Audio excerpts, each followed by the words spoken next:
ভাল খবৰ এই ৰাস্তা আজি আমি মেন হাই ৰোড পৰা চিভিল ভায়া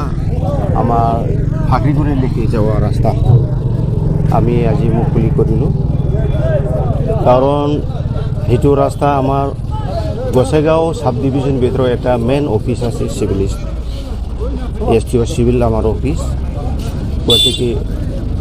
যোৱা UPPL দিনতে সেইটো হ'ব লাগিছিল কিন্তু 5 বছৰৰ আমি দেখা গৈছে কোনো কাম কৰা যোৱা নাই আৰু তেনেকেই আমাৰ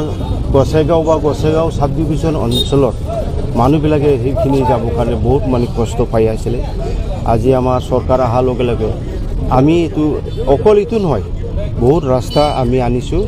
কাম হ'ব ছেপ্টেম্বৰৰ পৰা পুৰা ৰানিং কাম হ'ব আৰু এইটো আজি ইমাৰ্জেঞ্চি আমাৰ পাব্লিকে ডিমাণ্ড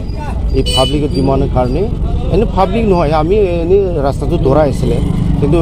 বাজেট হ'ব জুলাইত গতিকে অলপ লেট হ'ব গতিকে আমাৰ এতিয়াই লাগে সেইকাৰণে আমি চিফছাৰ লগত কথা পাতি এইটো গ' হেডত আনিছোঁ আজি মুকলি কৰা হ'ল আৰু আজিৰ পৰা কণ্ট্ৰেক্টাৰো আমি কাম কৰিবৰ কাৰণে নিৰ্দেশ দিয়া হৈছে আৰু বিভিন্ন আমাৰ অঞ্চলত তেনেকুৱা ৰাস্তা বহুত বেয়া হৈ আছে আমি এই ৰাস্তাবিলাকৰ ছেপ্টেম্বৰৰ পৰা আমি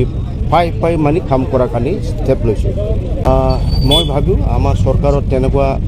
ৰাস্তা ঘাট তেনেকুৱা কিছু অসুবিধা হ'ব নালাগে বহুত মানে ৰাস্তা গাঁও অঞ্চলত আমাৰ ৰিপেয়াৰিং কৰিব লগা আছে গতিকে আমি ছাৰ্ভে কৰিছোঁ ইলেকশ্যনতো আমি কৈ আহিছোঁ আমাৰ চৰকাৰ আহিলে আমিতো অহাৰ লগে লগে আমি এই ৰাস্তাবিলাক সব ৰিপেয়াৰিং কৰি দিম বিভিন্ন দলং চলং এইবিলাকো বেয়া হৈ আছোঁ এইবিলাকো RCC ব্ৰিজ কৰা হ'ব তেনেকুৱা আমি কথা দি আহিছোঁ সেইমতে আমি কাম কৰি দিম